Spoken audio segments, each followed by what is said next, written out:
Ane. Try mo ito kung hindi fried pig. Klaro mo din eh.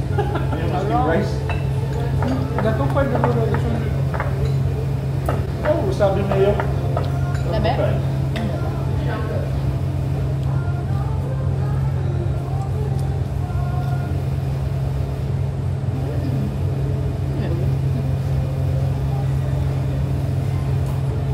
Ako tak sarap sa kung mag-night. Hindi mo lang.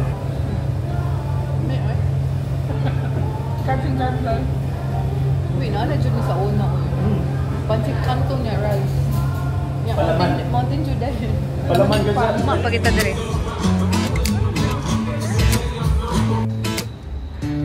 Hi, Anita. Bili ng ice cream. Ayan, tripping naman itong babaeng to ah. Ayan. Nag-scooter daw kami. Si Father Tuno. Yung bukang diri ka angkas-angkas. Sakay. Nakisakay. like 1,000 times before. Bro! Wait for us, bro! Change thoughts into Signal, sir! Uy! Ato tagkuan na ka ng Tripping mode. Canberra Museum. for somebody to Talal, Toyota. Speed mode, ha? Wala na po. Sige, tagsunod aning basurahan. Michelle! Pakop yung tayo yan. Michelle! Kaya wala ko eh. and if I close my eyes, more than a way. Kung sa din natin nila, Galing ni Michelle mag-drive. Ako, natuwad na. Asa? lamig sila na itong tour guide. Yung sila nila, parking area. Nasa parking area na kami, guys. Minute. Asa ta, sir? Ayaw tour guide, ano? We're guide din na mo. Oh! Ang damit ko. Ako sige for high speed of low speed. Tuwad ha. See you later, boy. He wasn't good enough. I got my problems. Okay na dahil, Michelle? Very nice. Very happy. Ha? Waiting just for somebody to love and to surround me and to handle my emotions. Hi guys, kakatapos lang ng ating night shift. And you know what? May gagawin tayong story time today. Kasi I feel like sobrang dami ko nang pinakita sa inyo with regards to my nursing life. Pero hindi nyo pa alam kung paano ba ako naging nurse. Gusto ko bang maging nurse? Anyway, story time tayo guys. So, after ko mag-high school, of course, pili-pili ka ng school.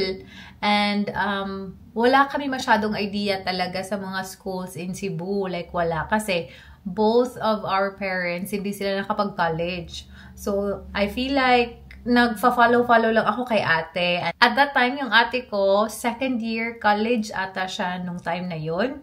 Tapos ako, kakagraduate ko lang, literally wala talaga akong kaalam-alam kung ano bang gusto kong gawin sa buhay. I feel like I was so immature at that time. Wala akong ka-idea. Ano bang gusto ko?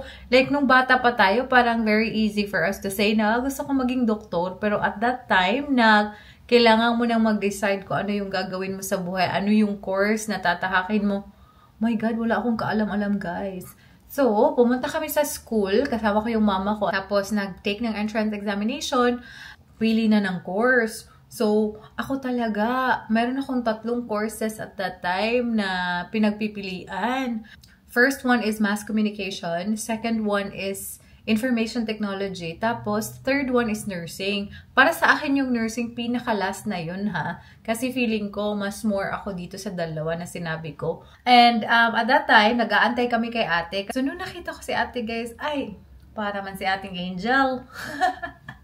So, si ate naka-uniform ng white at that time kasi may klase siya. So, naka-white siya.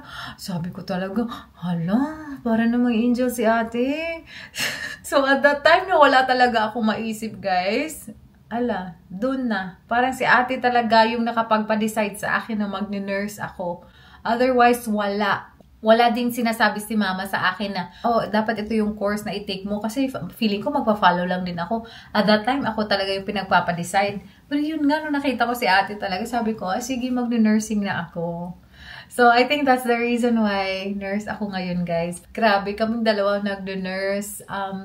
Medyo mabigat talaga yun siya financially ay sa totoo lang. I was really thinking, second year pa lang ako ha. I was really thinking na hindi ko ipupursue itong pag-nurse na to. Like, hindi ko na talaga siya masyadong bet. Nagsuschool pa lang ako. Pagka-graduate ni ate, I was like, oh, okay, si ate magpupursue ng, ng nursing. Siguro ako pwede, hindi na. Guys, ano nangyari? Hindi pinurso ni ate yung pag-nursing, hindi pala niya bet. So, nakagraduate siya, nag-take siya ng exam, nakapasa siya, hindi talaga siya nag-experience. She didn't make any steps para maging nurse. So, pagka-graduate ko, guys, talagang nasa isip ko talaga, buisit. Si ate, hindi talaga siya nag-pursue ng nursing. Feeling ko, if hindi ko ipupursue to, patay. Kami talagang dalawa. Nag-decide na lang ako na, nag-decide na lang talaga. Nag-decide na lang ako, guys, na ako na lang yung magpupursue ng nursing. So, sa mga panahon na yun, iniisip ko talaga ha, like, after I graduated, my God, ang daming times na kasama kami ni ate, nagbabayad kami sa admin, or admin ba tawag doon, binabayaran namin mga almost 70,000, tapos kaming dalawa talaga ang hindi magpupursue ng nursing. Parang, because of that, na lagi talaga siya pumapasok sa isip ko, sabi ko, hindi ko to siya pwedeng gawin sa parents ko. Kung hindi man lang ako nag-nurse, sana nagsabi na lang ako agad-agad, diba? Hindi na sana sila gumastos ng ganun kalaki. Kasi, as you all know, siguro, alam nyo naman, nursing talaga, medyo malaki talaga yung tuition. Ang dami talagang mga extracurricular. Ang dami mong babayaran. So, ayun, nag-pursue ako, guys. And that's the reason why I'm a nurse. Nakakaloka. If I have chosen mass communication, ibang-iba siguro yung life ko. But, I feel like, si Lord talaga ang nagpakita sa akin na si ate ay parang anghel. Nakita ko talaga si ate, wow, puting-puti, para namang angel. So, ayun. Siya yung reason na nag-choose talaga ako ng nursing. And here I am right now, still doing nursing. My goodness gracious, ang tagal-tagal na, no? That's my story. Ang dami kong mga stories din sa mga kasama ko, no? From Pilipinas pa, sa New Zealand. Iba-iba talaga yung stories namin why we took nursing. Ang dami talaga na pilitan. Pinilit lang sila. Like, you have no idea because ito talaga yung easiest. If you want like a greener pasture, ito talaga yung best course na dapat mong kunin so that you can go out of the country na easy lang yung pathway. So, ayun. Yan yung story time natin today. And, yeah, mag-iisip pa tayo ng more story time, guys. Pero yan, that's the reason why I took up nursing and I'm a nurse right now.